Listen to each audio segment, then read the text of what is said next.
நண்பர்களே எல்லாருக்கும் வணக்கங்க. என்னடா இது எடுத்ததுமே முட்டைக்கோசு, கேரட்டு, வெங்காயம், குடமிளகாய் இதை காமிக்கிறாளே அப்படின்னு நினச்சிடாதீங்க. உடம்பு கொஞ்சம் குறைக்கணும் அப்படின்றதுனால என்ன பண்ணுறது அப்படின்றது தெரியாதனால என் பொண்ணுக்கிட்ட கொஞ்சம் யோசனை கேட்டேன். என் பொண்ணு தான் இதெல்லாம் சொன்னாங்க. ரைஸ் எவ்வளோக்கு எவ்வளோ குறைக்கிறோமோ அவ்வளோக்கு அவ்வளோ ரொம்ப நல்லதுமா. ரைஸ் எல்லா நேரமும் ரைஸ் சாப்பிட்டோம்னா உடம்பு வெயிட் போட தான் செய்யும். நான் உங்களுக்கு ஒரு நாளைக்கு ஒரு மெனு தர்றேன், நீங்கள் வந்து சாப்பிடுங்க. அதே இது சாப்பிட்டா மட்டும் பத்தாது, கொஞ்சம் லைட்டாக எக்ஸசைஸ் பண்ணுற மாதிரி இருக்கணும் அப்படின்னு சொன்னான்.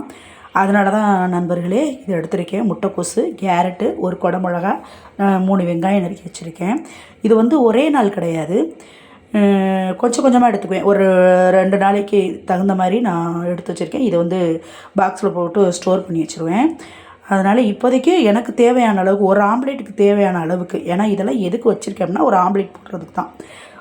முட்டைக்கோசு, கேரட்டு, குடமிளகா. இது குடமிளகாலாம் வெயிட் லாஸ்க்கு ரொம்ப நல்லது. குடமிளகா, இந்த முட்டைக்கோசு, கேரட்டு எல்லாமே ரொம்ப நல்லது தான்.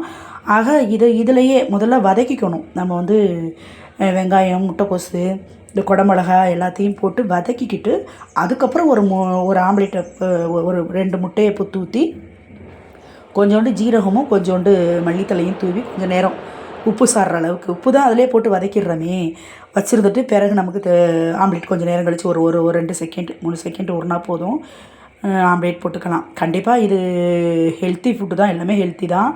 கண்டிப்பாக குறைன்ற நம்பிக்கை இருக்குது. குறைஞ்சிது அப்படின்னா கண்டிப்பாக உங்களோட பகிர்ந்துக்கிறேன் நண்பர்களே. நன்றி, வணக்கம்.